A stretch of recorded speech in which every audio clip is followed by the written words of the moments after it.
عباده الذين اصطفى خصوصا على افضلهم وخاتم النبيين محمد الامين وعلى آله وصحبه اجمعين. اما بعد فاعوذ بالله من الشيطان الرجيم. بسم الله الرحمن الرحيم. وَلَقَدْ آتَيْنَا لُقْمَانَ الْحِكْمَةَ أَنِ اشْكُرْ لِلَّهِ وَمَنْ يَشْكُرْ فَإِنَّمَا يَشْكُرُ لِنَفْسِهِ وَمَنْ كَفَرَ فَإِنَّ اللَّهَ غَنِيٌّ حَمِيدٌ. وَإِذْ قَالَ لُقْمَانُ لِابْنِهِ وَهُوَ يَعِظُهُ يَا بُنَيَّ لَا تُشْرِكْ بِاللَّهِ إِنَّ الشِّرْكَ لَظُلْمٌ عَظِيمٌ. وَوَصَّيْنَا الْإِنسَانَ بِوَالِدَيْهِ حملته أمه وهنا على وهن وفصاله في عامين أن اشكر لي ولوالديك إلي المصير. وإن جاهداك على أن تشرك بي ما ليس لك به علم فلا تطعهما وصاحبهما في الدنيا معروفا واتبع سبيل من اناب الی ثم الی مرجعکم فانبئکم بما کنتم تعملون. صدق اللہ العظیم. رب اشرح لی صدری ویسر لی امری واحلل عقدۃ من لسانی یفقهوا قولی. اللہم ربنا الہمنا رشدنا واعذنا من شرور انفسنا. اللہم ارنا الحق حقا وارزقنا اتباعه وارنا الباطل باطلا وارزقنا اجتنابه. اللہم اجعلنا من عبادك الشاکرین. اللہم اجعلنا من عبادك الموحدین. آمین یا رب العالمین. سورہ لقمان کے دوسرے رکوع پر ہماری اس سے قبل 2 نشستیں ہو چکی ہیں. ایک نشست تو خالص تمہیدی امور پر مشتمل رہی. دوسری نشست میں ہم اس رکوع کی پہلی آیت کے بارے میں گفتگو کر رہے تھے. یہ پہلی آیت جو 4 حصوں پر مشتمل ہے، اس میں سے 3 حصوں پر گفتگو ہو گئی تھی. چوتھے حصے پر ابھی گفتگو جاری تھی. لیکن یہ کہ اس معاملے میں حکمت کے ضمن میں جو بحث پچھلی نشستوں میں ہوئی ہے، مجھے خود بھی یہ احساس ہوا کہ وہ خاصی بوجھل اور ثقیل بحث ہو گئی، اور بعض احباب کی طرف سے بھی اس خیال کا، اس تاثر کا اظہار ہوا ہے. لیکن میں سمجھتا ہوں کہ یہ بہت ہی بنیادی مسئلہ ہے فہم قرآن کے ضمن میں. قرآن مجید کا ایک مخصوص طرز استدلال ہے. اس طرز استدلال کا نقطہ آغاز بدیہیات فطرت ہے. یعنی قرآن در حقیقت اپنی بات منطق کے مطابق ثابت کرنے کی کوشش نہیں کرتا، بلکہ بدیہیات فطرت، وہ باتیں کہ جن کو انسان تسلیم کرتا ہے فطرت کی بنیاد پر، بغیر اس کے کہ اس کے لیے اس کے پاس کوئی دلیل ہو. کچھ احساسات ہیں جو انسان اپنے باطن میں محسوس کرتا ہے کہ موجود ہیں، اگرچہ وہ ان کو وضاحت کے ساتھ بیان نہ کر سکے، اس کے لیے کوئی عقلی تعویل پیش نہ کر سکے. یہ وہ چیزیں ہیں جنہیں ہم کہتے ہیں بدیہیات فطرت. بدیہی شے وہ ہے کہ جو از خود ظاہر ہو. آفتاب آمد دلیل آفتاب، از خود ظاہر، جس کے لیے کسی منطقی اور خارجی دلیل کی احتیاج نہ ہو. تو قرآن مجید کا چونکہ بنیادی اسلوب استدلال یہ ہے، لہذا اس درس کے ضمن میں اس بحث کو اچھی طرح ذہن نشین کر لینا چاہیے. میں چند باتیں اس کی پھر دہرا رہا ہوں، کوشش کروں گا کہ وہ سادہ انداز میں وہ بات پھر سامنے آ جائے. سب سے پہلے عقل اور حکم، ان 2 الفاظ کا جو بنیادی مفہوم ہے عربی زبان میں لغوی اعتبار سے، اس کے فرق کو میں نے نوٹ کرایا تھا. دونوں میں ایک تو قدر مشترک ہے. حکامہ کے معنی بھی ہے روکنا یا رکنا، اور عقلہ بھی باندھنا یا بندنا. روکنا، رکنا، باندھنا، بندنا، یہ دونوں میں قدر مشترک ہے. لیکن عقلہ کسی بھی نوعیت کے رکنے کو، باندھنے کو تعبیر کریں گے، لیکن حکمہ کے معنی ہے کسی شے کو روکنا اصلاح کی نیت سے. یہ اصلاح کا تصور اس لفظ کے اندر اضافی طور پر شامل ہے. اب عقل جو ہے وہ در حقیقت انسان کو جو وہ مضرتیں ہیں جو ظاہری ہیں، فوری ہیں، مادی ہیں یا اس حیات دنیاوی سے متعلق ہیں، ان سے روکنے والی شے ہے۔ جبکہ حکم کا لفظ حکمہ اور حکمت یہ دور اندیشی پر مبنی وہ چیزیں کہ جو جن کی مضرت فوری سامنے نہیں آتی، دیر میں سامنے آنے والی بات ہے، گویا کہ عاقبت یا انسان کی اپنی اس زندگی کے بھی ذرا دور کے معاملات، ان کے ضمن میں ان کی مضرتوں سے روکنے والی شے یہ حکمت ہے۔ پھر میں نے عرض کیا تھا کہ عقل خالص کی بنیاد پر فلسفہ وجود میں آتا ہے۔ عقل خالص یہ لفظ وہ ہے کہ جو استعمال کیا ہے کانٹ نے، pure reason, critique of pure reason, اس کی بڑی مارکت الارا کتاب ہے۔ عقل خالص جب خالص منطق کی بنیاد پر اس کائنات کی گتھی کو سلجھانے کی کوشش کرتی ہے، ماہیت وجود کیا ہے، حقیقت کیا ہے، ہم کیا ہے، ہماری زندگی کیا ہے، خیر کیا ہے، شر کیا ہے، علم کیا ہے، اس کے ذرائع کیا ہیں، ان تمام بنیادی سوالوں سے جب عقل خالص بحث کرے گی اور خالص منطق کے اصولوں سے اس گتھی کو سلجھائے گی تو اس سے فلسفہ وجود میں آئے گا۔ اور اس فلسفے کی انتہا سب مانتے ہیں یا تو لا ادریت ہے، ایگنوسٹسزم، کہ عقل انسانی ایک مقام پر پہنچ کر یہ طے کر لیتی ہے کہ اس گتھی کو سلجھانا ممکن نہیں ہے، کہ کس نقصد و نق شاید بحکمتی معمارا، یہ تو لا ینحل معمہ ہے، سمجھ میں آنے والا نہیں۔ یا اسکیپٹسزم، ارتیابیت، ہر بات ہر چیز کے بارے میں شک اور شبہ، یقین جسے کہتے ہیں وہ فلسفے کے دائرہ کار میں ہے ہی نہیں۔ ارتیابیت اور لا ادریت، ایگنوسٹسزم اور اسکیپٹسزم، یہ منطقی انتہائیں ہیں فلسفے کی۔ اور جدید فلسفہ تو پھر لنگوسٹکس میں جا کر پھنس گیا ہے کہ صرف الفاظ کی چیر پھاڑ اور الفاظ کا پوسٹ مارٹم، اب فلسفہ جدید جو ہے وہ بس اسی بات تک محدود رہ گیا۔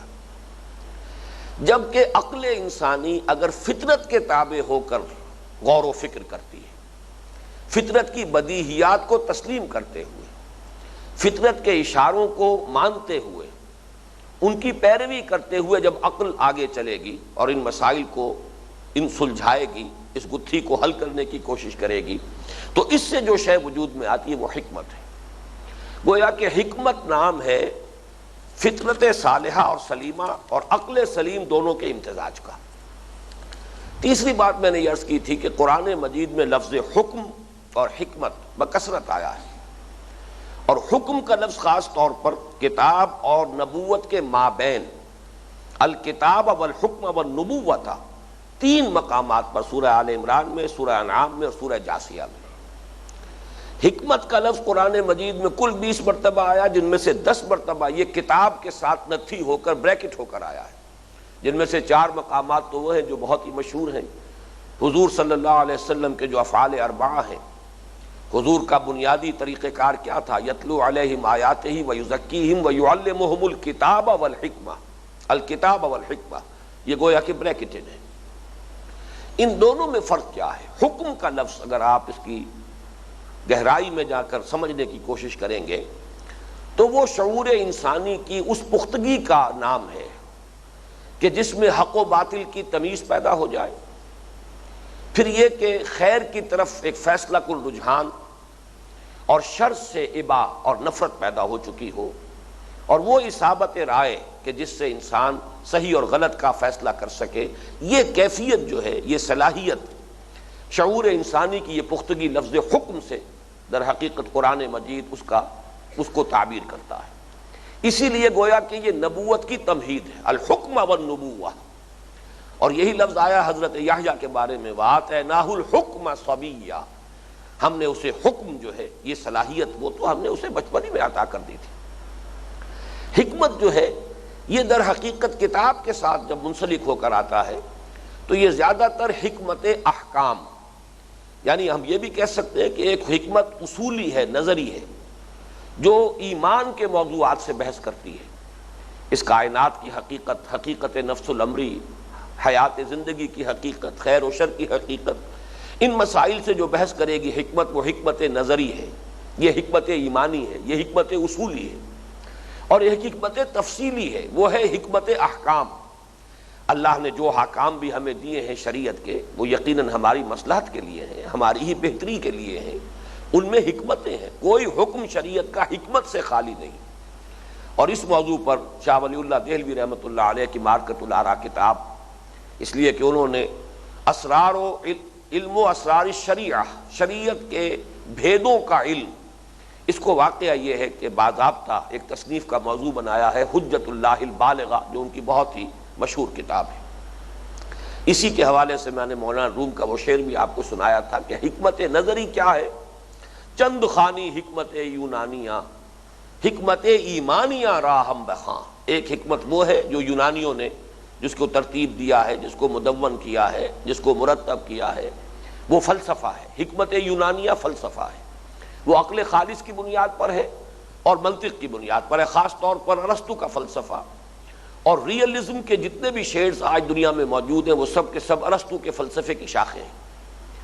لیکن یہ کہ یہ تو ہے فلسفہ حکمت یونانیہ، اور حکمت ایمانیہ وہ حکمت ہے۔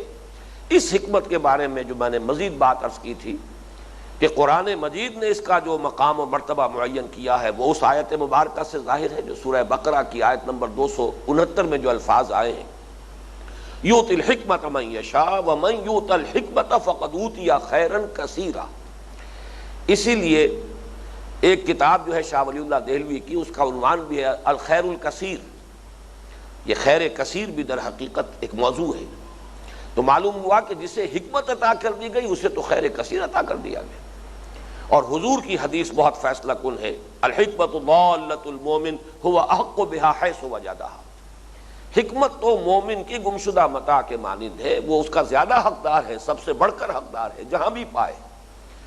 یہ حدیث بھی اشارہ کر رہی ہے اس بات کی طرف کہ حکمت کسی غیر مومن کے پاس بھی ہو سکتی ہے، اس لیے کہ ایمان کا تعلق نبوت کے ساتھ ہے۔ جب نبی سامنے آتا ہے دعوی نبوت لے کر، اس کی جب تصدیق کی جاتی ہے یہ ایمان ہے، اور پھر اس کے حوالے سے جن حقائق کو ہم مانتے ہیں وہ ایمانیات ہیں۔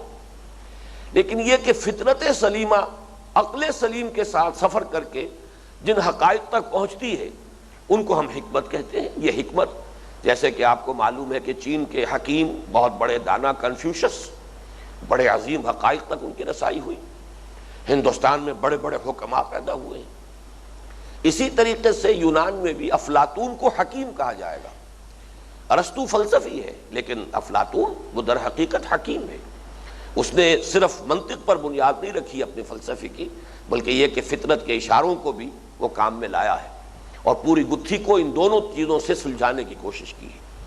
اور اسی کی سب سے بڑی مثال قرآن مجید میں یہ حضرت لقمان ہے، جو نہ نبی تھے نہ کسی نبی کے امتی تھے، لیکن یہ کہ اسی فطرت سلیمہ اور عقل سلیم کی رہنمائی میں ان حقائق تک پہنچے جن کا کہ اللہ تعالیٰ ذکر فرما رہا ہے اس رکوع میں۔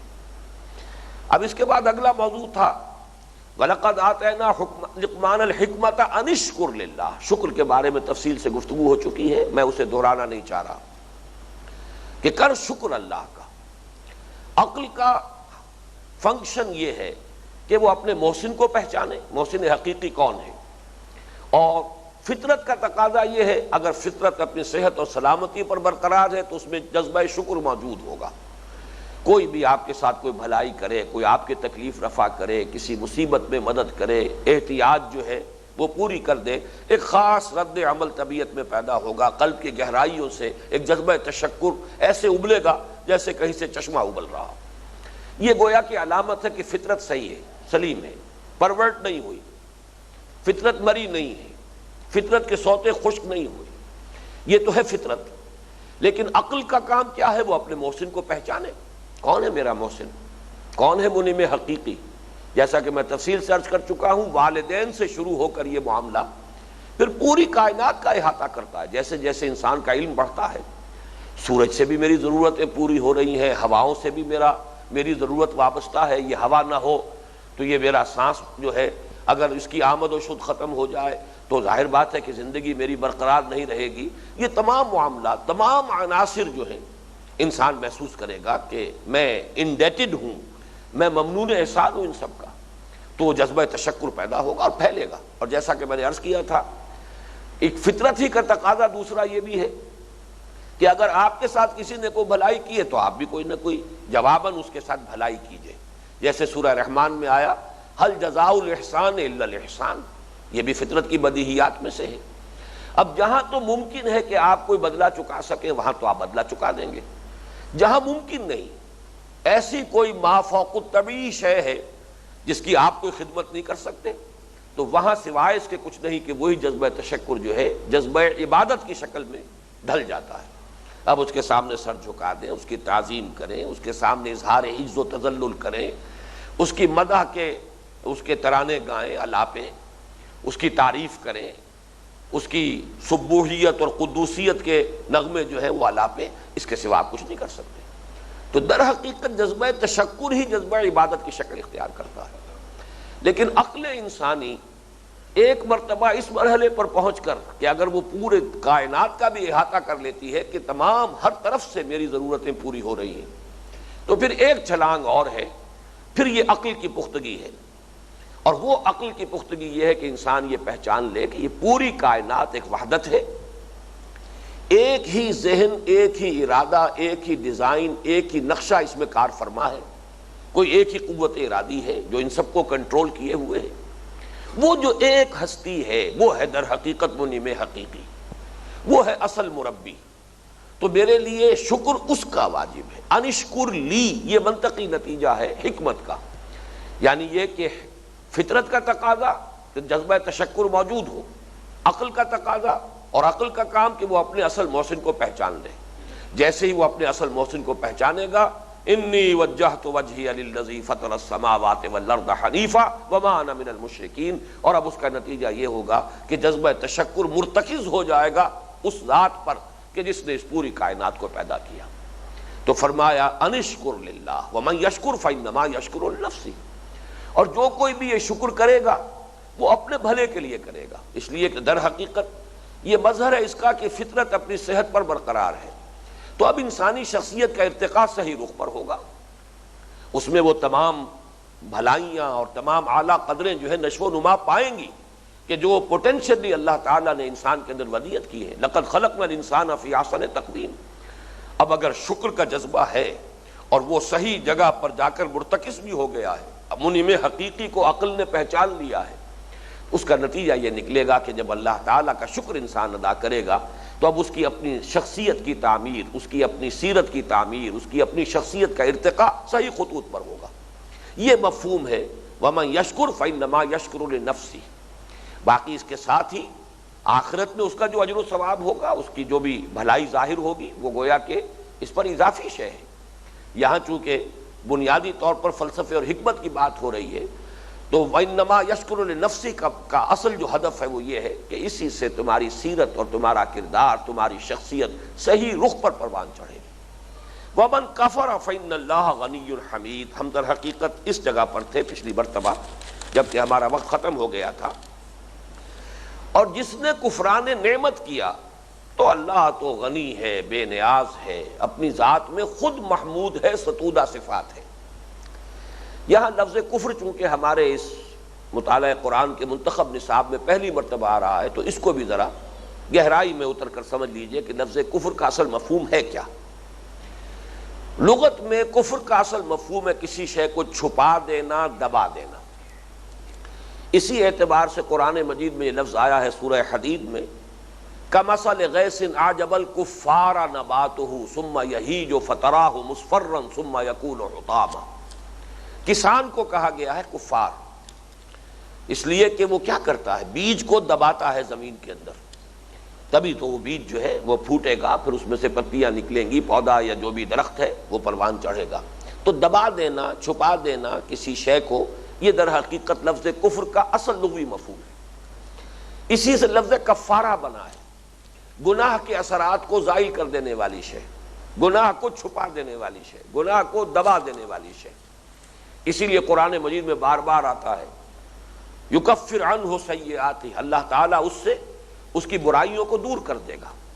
تو برائیوں کا ازالہ، برائیوں کا دفع کر دینا، برائیوں کو چھپا دینا، یہ در حقیقت یہ ہے لفظ کفر کا اصل مفہوم. اب یہ کفر جو ہے دو جگہ پر اس کا استعمال جو ہے بکثرت ہوا ہے. ایک ہے کفر بمقابلہ شکر جو یہاں پر ہو رہا ہے، وَمَن يَشْكُرْ فَإِنَّمَا يَشْكُرُ لِنَفْسِهِ وَمَن كَفَرَ فَإِنَّ اللَّهَ غَنِيٌّ حَمِيدٌ۔ اب گویا کہ خود بخود بات واضح ہو رہی ہے کہ اس آیت مبارکہ میں لفظ کفر شکر کے مقابلے میں آیا ہے، جبکہ ہم عام طور پر لفظ کفر استعمال کرتے ہیں ایمان کے مقابلے میں، بلکہ اس اعتبار سے بھی لفظ کفر کے متضاد جو ہے مقابل دو چیزیں ہیں، ایمان کے مقابلے میں کفر اور اسلام کے مقابلے میں کفر۔ ایک کفر قانونی ہوگا، ایک شخص کھلم کھلا انکار کر رہا ہے نبوت کا اور نبوت کی تعلیمات کا، وہ کھلم کھلا منکر ہے، وہ کافر ہے، ظاہر و باہر کافر ہے، قانونی کافر۔ اور ایک وہ شخص ہے کہ جو بظاہر تو ایمان کا دعویٰ کر رہا ہے، لیکن یہ کہ در حقیقت دل میں اس کے ایمان موجود نہیں ہے، تو یہ کفر حقیقی ہے۔ چنانچہ منافق جو ہے وہ حقیقت کے اعتبار سے کافر ہوتا ہے، اگرچہ قانوناً مسلم ہوتا ہے، لیکن یہاں دونوں جگہ پر یہ لفظ کفر جو ہے یہ در حقیقت ایمان اور اسلام کی ضد کے طور پر آ رہا ہے۔ اور دوسرا مفہوم جیسا کہ میں نے عرض کیا، جیسے کہ یہاں ہے شکر کے مقابلے میں کفر۔ اب میں یہ چاہتا ہوں کہ ان دونوں استعمالات کو آپ سمجھ لیجئے کہ لغت کا جو اس کا بنیادی مفہوم ہے اس کے ساتھ اس کا کیا تعلق ہے۔ شکر کے مقابلے میں کفر کیا ہے؟ ایک شخص کے ساتھ کسی نے بھلائی کی ہے، نیکی کی ہے، اسے احساس بھی ہو گیا ہے، قلب سے ایک جذبہ ابھر بھی رہا ہے، لیکن کسی مصلحت کی وجہ سے اسے دباتا ہے۔ میں کیوں اظہار کروں؟ ظاہر بات ہے کسی کا احسان ماننا جو ہے اس کے سامنے کسی درجے میں کچھ تذلل اختیار کرنا ہے، کسی کا احسان ماننا، آپ نے میرے ساتھ بڑی بھلائی کی ہے، میری بڑی ضرورت پوری کی ہے، یقیناً اس میں آپ نے اس کی کچھ بڑائی تسلیم کی ہے، اس کی کچھ بالا تری تسلیم کی ہے، اپنے آپ کو کسی درجے میں اس کے سامنے جھکانا پڑے گا۔ اگر تکبر مانے ہے اور انسان جو ہے اس بات کو تسلیم کرنے کے لیے تیار نہیں ہے کہ آپ نے میرے ساتھ کوئی بھلائی کی ہے، تو گویا کہ وہ فطرت کے ابھرنے والے جذبے کو دبا رہا ہے۔ اندر سے فطرت کے سوتے سے تو وہ چشمہ ابلا ہے، لیکن یہ شخص اسے دبا رہا ہے، ارادے کے ساتھ اسے ظاہر نہیں ہونے دے رہا۔ اس اعتبار سے شکر کے مقابلے میں کفر، اور ہماری اردو میں چونکہ مستعمل ہے ایک لفظ کفران نعمت، تو یہ گویا کہ اس کا صحیح ترین جو یہاں پر مفہوم ہے وہ اس لفظ سے ادا ہو جائے گا۔ کفر جو ہے جو کہ ایمان یا اسلام کے مقابلے میں کفر ہے، اس کی بھی حقیقت یہی ہے کہ ایمانی حقائق فطرت کے اندر مضمر ہیں، الا یہ کہ فطرت بالکل مر چکی ہو، سوتے بالکل خشک ہو چکے ہوں، بہت سخت جو ہے فطرت کے اوپر حجابات آ چکے ہوں کہ جو اٹھائے ہی نہیں جا سکتے، وہ ایک بالکل انتہائی اور آخری ایک کیفیت ہے۔ ورنہ عام طور پر ذرا سی بھی فطرت کے اندر اگر رمق جو ہے موجود ہے حیات کی اور حرارت ہے زندگی کی، تو جو ایمان کی دعوت سامنے آتی ہے تو اندر سے دل لپکتا ہے کہ بات صحیح ہے، دل گواہی دیتا ہے کہ بات صحیح ہے، لیکن پھر وہی بات تکبر کیسے مان لے؟ جیسے قرآن مجید کہتا ہے علماء یہود کو کہ یعرفونہ کما یعرفون ابناءہم، ایسے پہچانتے ہیں محمد کو صلی اللہ علیہ وسلم جیسے اپنے بیٹوں کو پہچانتے ہیں۔ ابو جہل کے بارے میں جیسا کہ اس نے صاف اعتراف کیا، انہوں نے کبھی جھوٹ نہیں بولا، جو بات یہ کہہ رہے ہیں وہ درست ہے، لیکن میں نہیں مان سکتا، میں ماننے کو تیار نہیں، اس لیے کہ ہمارا اور ان کا تو ایک چشمک چلی آ رہی ہے پرانی، ایک مقابلہ ہے خاندانی۔ اگر میں اب ان کی نبوت مان لوں، اس سے پہلے تو ہم مقابلے میں ڈٹے رہے، انہوں نے کھانے کھلائے، ہم نے ان سے بڑھ کر کھلائے، انہوں نے لوگوں کی مہمان نوازیاں کی، ہم نے ان سے بڑھ کر کی، کندھے سے کندھا ملائے چلے آ رہے ہیں، لیکن یہ کہ اب اگر نبوت کو مان لے تو ہمیشہ ہمیشہ کے لیے غلام ہو جائے گی، اور یہ مجھے قبول نہیں۔ یہ ہے در حقیقت وہ بات جو قرآن مجید میں بہت ہی کلیئر ورڈز میں آئی ہے، سورۃ النمل میں آیت نمبر 14 ہے، وَجَحَدُوا بِهَا وَاسْتَيْقَنَتْهَا أَنفُسُهُمْ ظُلْمًا وَعُلُوًّا، انہوں نے اس دعوت کا، دعوت نبوت کا انکار کیا، حالانکہ ان کے جی اس پر یقین کر رہے تھے، ان کے جی اندر سے ان کی گواہی دے رہے تھے کہ بات صحیح ہے، لیکن کیوں انہوں نے انکار کیا؟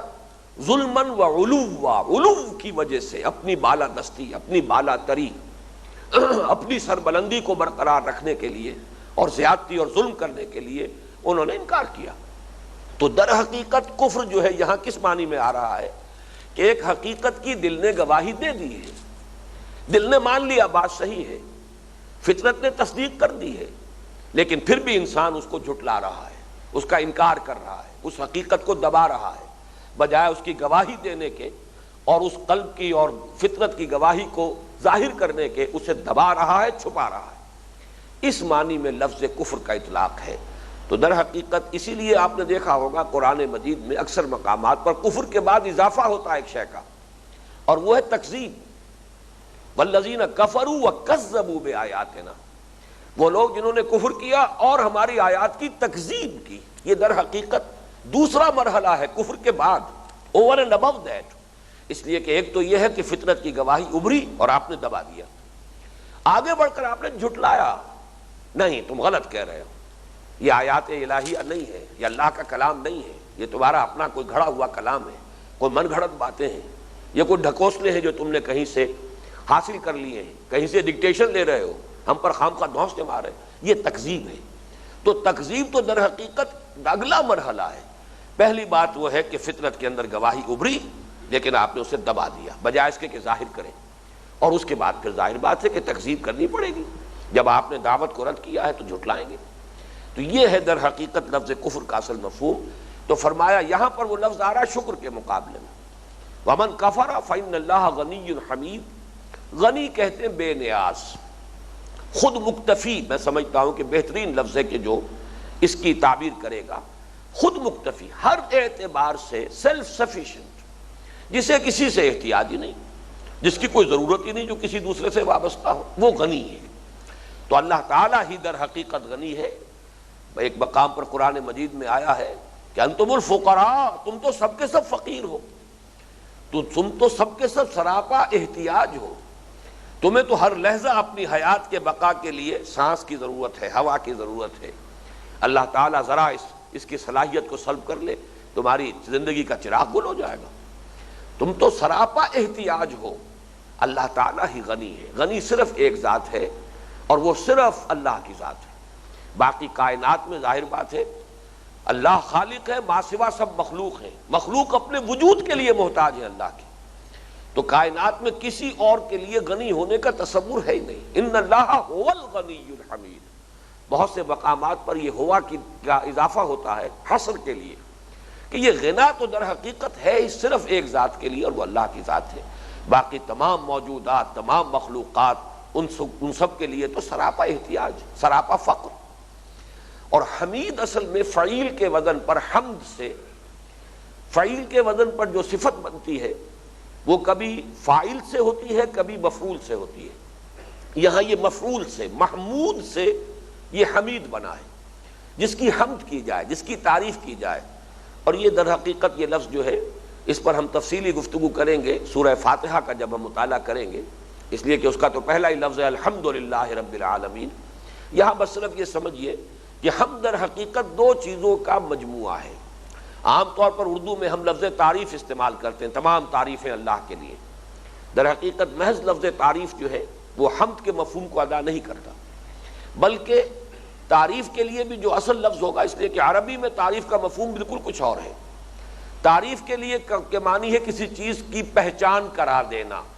تعریف ڈیفینیشن کیا چیز ہے؟ کسی چیز کو معین کر دیتی ہے وہ شے، تاکہ آپ کے اندر پہچان پیدا ہو جائے، دوسری چیزوں سے امتیاز قائم ہو جائے۔ اس حقیقت کو جامع و مانع تعریف، ایسی تعریف کہ جس سے اس شے کی اصل حقیقت معین ہو جائے بئی طور کہ نہ اس کا کوئی جز باہر رہ جائے، نہ کوئی اور خارجی شے جو ہے اس میں شامل رہے۔ یہ جامع و مانع تعریف ہے۔ ہم اردو میں اسے تعریف کو استعمال کرتے ہیں، در حقیقت عربی کا جو اصل مفہوم ہے ثنا کا، ثنا کہتے ہیں کسی کی خوبیوں کا ذکر کرنا اس کے سامنے، یہ ثنا ہے۔ یہ ثنا اور شکر دو الفاظ عربی کے جمع ہو جائیں گے تو لفظ حمد بنے گا۔ تو یہاں پر جو فرمایا گیا کہ اللہ تعالیٰ تو خود محمود ہے، حاجت مشاطہ نہیں، صورت دل آرام رہا۔ ایک حسن وہ ہے کہ جسے اظہار کی ضرورت ہے کہ کوئی بیان کرے، یا کچھ بناؤ سنگھار کی ضرورت ہے کہ وہ پوری طرح نکھر کر لوگوں کے سامنے آئے۔ ایک حسن وہ ہے جو از خود ظاہر ہے، ایک کمال وہ ہے جو خود بول رہا ہے اپنے منہ سے، اسے ضرورت نہیں ہے کہ کوئی اس کو بیان کرے اور لوگوں کو انٹروڈیوس کرائے کہ ان میں یہ محاسن ہیں، یہ کمالات ہیں، یہ خوبیاں ہیں۔ ایک وہ درجہ ہے کمال کا اور خوبی کا اور حسن کا کہ جو خود بول رہا ہے، تو وہ ہے لفظ حمید۔ وَمَنْ كَفَرَ فَإِنَّ اللَّهَ غَنِيٌّ حَمِيدٌ۔ اگر کوئی ناشکری کرے گا تو اللہ بے نیاز ہے، اسے کسی شے کی احتیاج نہیں۔ یہاں تک کہ وہ حمد کا بھی محتاج نہیں، وہ تو اپنی ذات میں خود محمود ہے، اس کی حمد ہو رہی ہے، کوئی کرے یا نہ کرے، اس کی حمد جو ہے وہ اتنی اظہر من الشمس ہے کہ اس کے بیان کرنے کی ضرورت نہیں۔ اب اگلی آیت کی طرف، وَإِذْ قَالَ لُقْمَانُ لِابْنِهِ وَهُوَ يَعِظُهُ يَا بُنَيَّ لَا تُشْرِكْ بِاللَّهِ، اور یاد کرو جب کہ کہا تھا لقمان نے۔ اب یہاں سے حضرت لقمان کی نصیحتیں شروع ہوئی ہیں، اگرچہ ایک ہی آیت جو ہے حضرت لقمان کی نصیحت پر آئے گی، پھر دو آیتیں اللہ تعالیٰ کی طرف سے اس میں گویا کہ ایک بات کا اضافہ کرنے کے لیے آئیں گی۔ یاد کرو جب کہ کہا تھا لقمان نے اپنے بیٹے سے، اور وہ اسے نصیحت کر رہے تھے، وعظ کہہ رہے تھے۔ یعظہ، وعظ یہ اردو میں بھی مستعمل ہے، ایسی بات کہ جس سے دل کچھ پگھل جائے، اس انداز میں بات، یہ وعظ ہے۔ اور عام طور پر خیال یہ ہے کہ یہ انتقال کے وقت کی وصیت ہے، اس لیے کہ جیسے کوئی شخص دولت مند اگر ہے تو وہ اپنی موت کے وقت وصیت کرتا ہے دولت کے بارے میں، اپنی اولاد کو بتائے گا کہاں کہاں کیا کیا ایسٹس ہیں، کہاں کہاں سے کیا کچھ واجب الوصول ہے، قابل الوصول ہے، وغیرہ وغیرہ، کن کن جگہ پر اس کے جو بھی اس کی دولت ہے، اس کے کس کس طرح سے اس کی شکلیں موجود ہیں۔ اور جو حکیم و دانا انسان ہے، وَلَقَدْ آتَيْنَا لُقْمَانَ الْحِكْمَةَ، وہ تو در حقیقت اپنی جو عمر بھر کی سوچ اور غور و فکر کا جو اس کا اثاثہ ہے، جو اس کا حاصل ہے، لب لباب ہے، وہ منتقل کرے گا۔ ہماری تاریخ میں بھی شیخ عبد القادر جیلانی رحمۃ اللہ علیہ کی وصایا بہت ہی مشہور ہیں، شاہ ولی اللہ نے بھی وصیتیں لکھی ہیں، ہمارے اکثر اکابر نے اپنی اولاد کے لیے وصیتیں تحریر کی ہیں، تاکہ ان کے سامنے یہ بات آ جائے کہ ہمارے والد آخر ساری عمر غور و فکر کرتے رہے، سوچ بچار کرتے رہے، آخری وقت ان کا موقف کیا تھا، کیا باتیں تھیں جو ان کے نزدیک اہم تر تھیں۔ یہ گویا کہ ایک حکیم انسان کا، ایک دانا انسان کا وہ جو اصل ورثہ ہے، وہ جو اقبال نے کہا ہے کہ یہی متاع فقیر ہے، اب اسے میرے قافلے میں لٹا دو، لٹا دے ٹھکانے لگا دے اسے، یہی فقیر کی متاع تو یہی ہے، یہی حکمت، یہی دانائی۔ وَإِذْ قَالَ لُقْمَانُ لِابْنِهِ وَهُوَ يَعِظُهُ یا بنیا، یا بنیا یہ اس میں تصغیر کا انداز ہے جو بڑی ہی محبت کے انداز میں کہا جاتا ہے، اے میرے پیارے بچے۔ اب اس کا یہ معنی نہیں ہے کہ وہ بہت چھوٹے سے بچے تھے، وہ صاحبزادے حضرت لقمان کے جنہیں وہ نصیحت کر رہے تھے، لیکن ظاہر بات ہے کہ والدین کے لیے اولاد کتنی ہی بڑی ہو جائے، وہ ان کے لیے وہ بچوں کے مانند ہیں، اور ان کی محبت اور شفقت کا وہی انداز ہوتا ہے جیسے کہ کسی بہت چھوٹے سے بچے کے لیے وہ، یا بنیا لا تشرک باللہ، اللہ کے ساتھ شرک مت کیجو، بلکہ تشرک فعل بنے گا شریک مت کیجو اللہ کے ساتھ۔ گویا کہ یہاں پر محذوف مانا جائے گا لا تشرک باللہ شیئا، کسی بھی شے کو اللہ کے ساتھ شریک مت کیجو۔ ان الشرک لظلم عظیم، یقیناً شرک بہت بڑا ظلم ہے، بہت بڑی ناانصافی ہے، بہت بڑی زیادتی ہے۔ اس میں اب ایک بات تو یہ نوٹ کیجئے کہ جو سلسلہ کلام چلا آ رہا ہے اس سے جو منطقی نتیجہ نکلا وہ یہ ہے کہ اللہ کا جو شکر ہے اس کا سب سے پہلا سب سے عظیم تقاضا کیا ہے؟ اس کے ساتھ شرک نہ کیا جائے، توحید پر قائم رہا جائے، یہی گویا کہ در حقیقت شکر خداوندی کا واحد تقاضا ہے۔ باقی آپ اللہ تعالیٰ کے ساتھ اور کیا کریں گے، اس کے احسانات کا کیا بدلہ چکائیں گے؟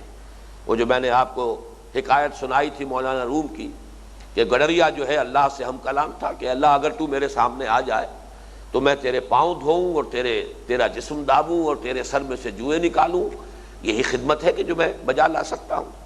تو ہم اللہ تعالیٰ کی کیا خدمت کر سکتے ہیں، اللہ تعالیٰ کو اس احسانات کا کیا بدلہ دے سکتے، لیکن ایک اس کے ساتھ شرک مت کرو، یہ ظلم تو مت کرو جو ظلم عظیم ہے۔ ویسے یہ کہ اس ایک لفظ کے اندر قیامت مضمر ہے، اس لیے کہ ہمارا پورا دین دین توحید ہے، گویا کہ اس کے جتنے بھی اجزاء یا جو حصے آپ شمار کریں گے نظری اعتبار سے، عملی اعتبار سے، وہ سب کے سب در حقیقت توحید ہی کی شاخیں ہوں گی، اسی کی کرولریز ہوں گی، اسی کے تقاضے ہوں گے۔ یہ سب کیا ہے؟ فقط ایک نقطہ ایمان کی تفسیر ہے، گویا کہ پورا دین اور پوری شریعت کا معاملہ ایک اعتبار سے توحید ہی کی تفسیر اور تشریح ہے۔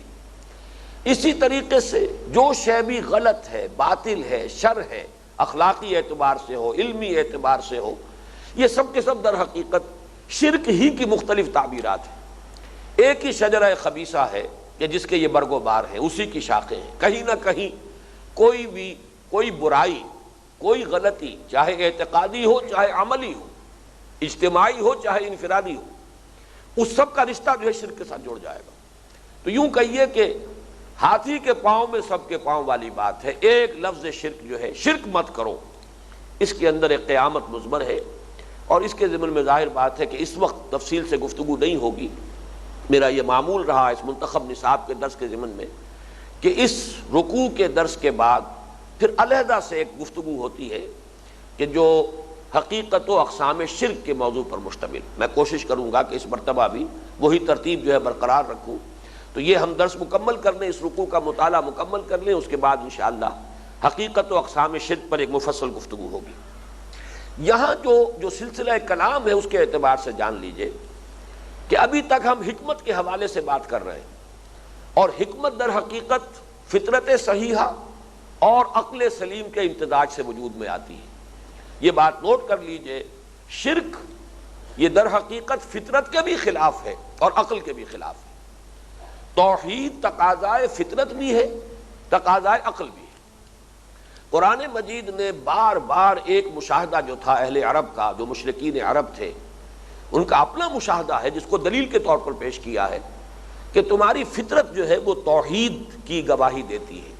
تمہاری زبانیں شرک کا اقرار کر رہی ہیں، تم نے ان معبودوں کو مانا ہوا ہے، بہت سے گھڑ لیے ہیں معبود. ان ہی الا اسماء سمیتموها انتم وآباؤکم. لیکن تم اگر اپنے دلوں میں جھانکو گے تو تمہیں محسوس ہوگا کہ تمہاری اپنی فطرت توحید کی گواہی دیتی ہے، اور اس کا ان کی زندگی سے ایک استشہاد کیا ہے، ایک گواہی دی ہے کہ جب بھی کبھی تم کسی آفت میں پھنس جاتے ہو، کسی تکلیف میں، کسی مصیبت میں، اس وقت تم اپنے معبودوں میں سے کسی کو نہیں پکارتے، صرف اللہ کو پکارتے ہو. چنانچہ یہ ہماری تاریخ اور سیرت کا ایک بڑا مشہور واقعہ ہے. یہ واقعہ ہے جو حضرت اکرمہ کے ساتھ پیش آیا. اکرمہ ابن ابی جہل. ابو جہل آپ کو معلوم ہے بہت ہی متکبر قسم کا انسان. تو ظاہر بات ہے کہ پتا پر پوت اور پتی پہ گھوڑا، بہت نہیں تو تھوڑا تھوڑا. حضرت اکرمہ بھی آخر ابو جہل کے بیٹے تھے. فتح مکہ کے بعد جب یہ آخری اعلان ہوئے ہیں کہ اب تو یہ صرف 4 مہینے کی مہلت ہے، اس کے اندر اندر ایمان لے آؤ، ورنہ یہ ہے کہ قتل عام شروع ہو جائے گا، جو یہ سن 9 کے حج میں اعلان ہوا ہے.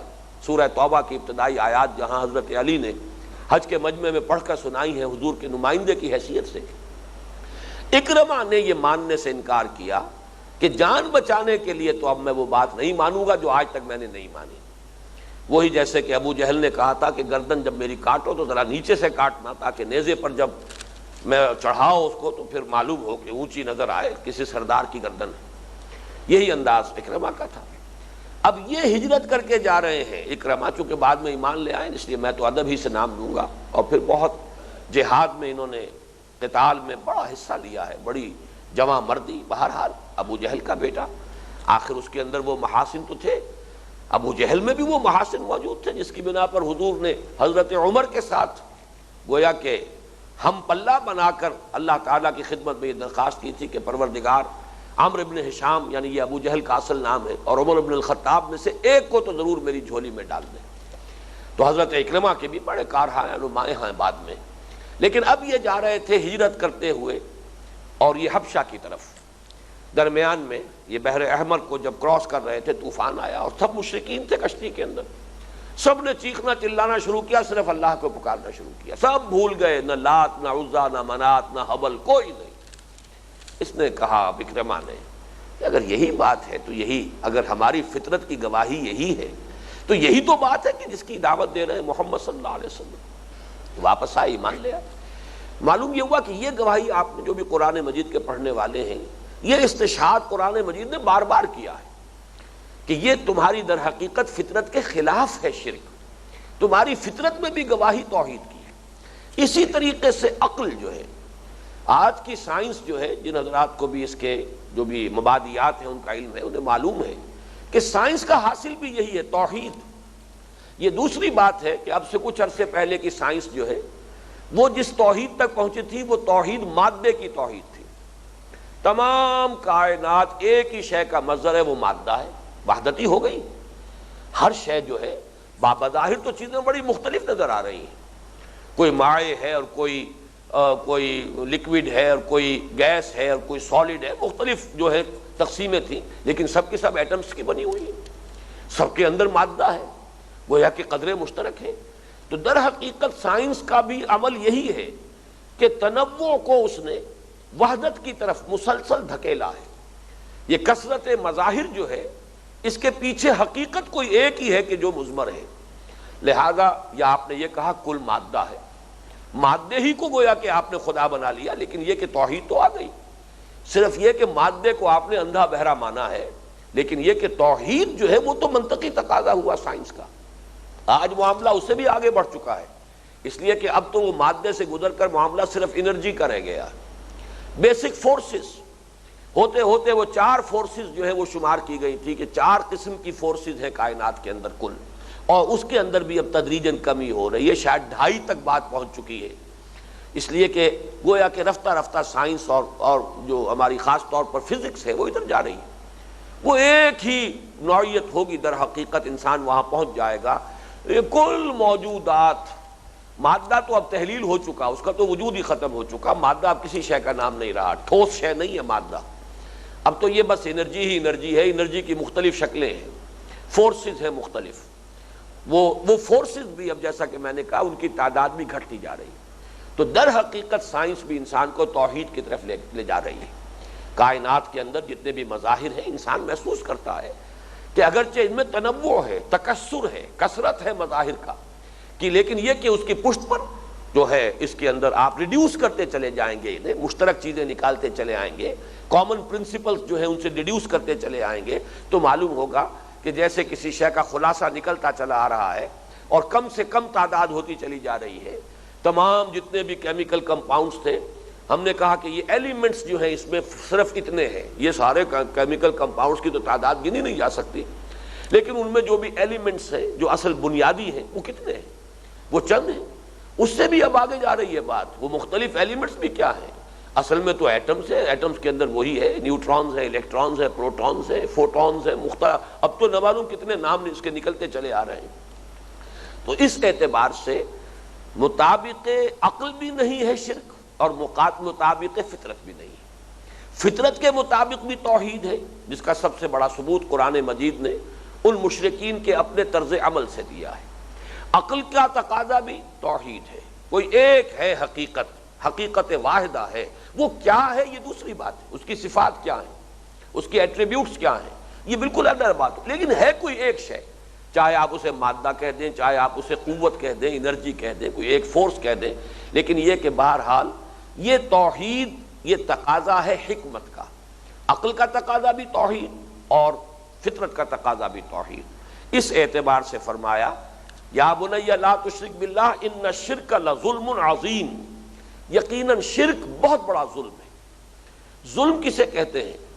امام راغب نے اس کی وضاحت کی ہے، بلکہ عام تو جو بیان کیا جاتا ہے کہ ظلم کیا ہے، وضع شیء فی غیر محلہ، کسی شے کو اس کے اصل مقام سے ہٹا کر کسی اور جگہ پر رکھ دینا، یہ ظلم ہے۔ ہر شے کا اپنا ایک مقام ہے، بلکہ مجھے وہ آیت یاد آ رہی ہے قرآن مجید میں فرشتوں کی طرف سے یہ کہلوایا گیا ہے، وَمَا مِنَّا إِلَّا لَهُ مَقَامٌ مَعْلُوم، ہم میں سے ہر ایک کا ایک مقام و مرتبہ ہے جو معین ہے۔ اسی طریقے سے اس کائنات میں ہر شے کا ایک مقام اور مرتبہ ہے، آپ اس کو اس جگہ پر رکھیں گے وہ صحیح ہے، وہاں سے ہٹا دیں گے یہ ظلم ہوگا، یہ زیادتی ہوگی۔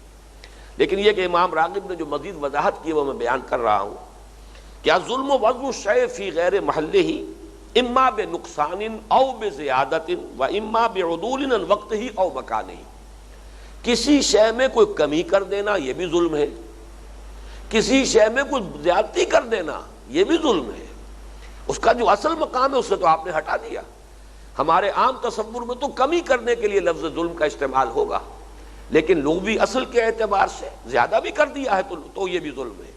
صحیح مقام یا اسے اپنی جگہ اور اس کے وقت سے ہٹا دینا یہ بھی ظلم ہوگا۔ ہر شے زمان و مکان کے کانٹیکسٹ میں جس جگہ ہے وہیں برقرار رکھنا، بس یہ ہے اصل میں جو مطلوب ہے، یہی ہے انسان کی صحت اور فطرت کی، عقل اور فطرت کی صحت کی علامت۔ کسی شے کے اندر کوئی کمی، کوئی بیشی، کوئی اسے اس کی جگہ اور مقام سے اور وقت سے ہٹا دینا یہ ظلم ہے۔ اس اعتبار سے شرک سب سے بڑا ظلم ہے بے ایمانہ۔ شرک میں دو ہی شکلیں ہوں گی، یا تو مخلوقات میں سے کسی کو اٹھا کر اللہ کے برابر کیا جائے گا، یا اللہ کو کسی اعتبار سے گرا کر مخلوق کے مشابہ اور مخلوق کی صف میں لے آیا جائے گا۔ دو کے سوا تیسری کوئی صورت ہے نہیں۔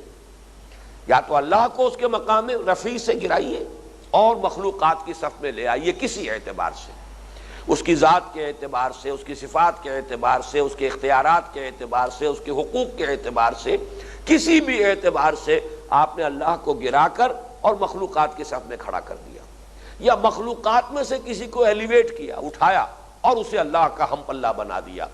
یہ جو الفاظ آتے ہیں اکثر خطبات کے اندر آپ نے سنا ہوگا، لا مثل لہ ولا مثال لہ ولا مثیل لہ ولا ضد لہ ولا ند لہ ولا کفو لہ، کوئی نہ اس کی مثال ہے نہ مثل ہے کسی اعتبار سے، نہ کفو ہے نہ برابر ہے نہ ہمسر ہے نہ ہم پلہ ہے، وہ ایک یونیک ہستی ہے بالکل علیحدہ۔ قل هو اللہ احد، کہہ دو کہ اللہ ایک ہے۔ یہ ایک ہے ترجمہ اس کا اصل میں زیادہ صحیح نہیں ہے۔ اللہ تنہا ہے، اللہ یونیک ہے، کوئی بھی کسی اعتبار سے اس کا مثل یا مثال یا مثیل یا ضد یا ند یا اس کا ہم پلہ یا اس کا ہمسر یا اس کا کفو نہیں۔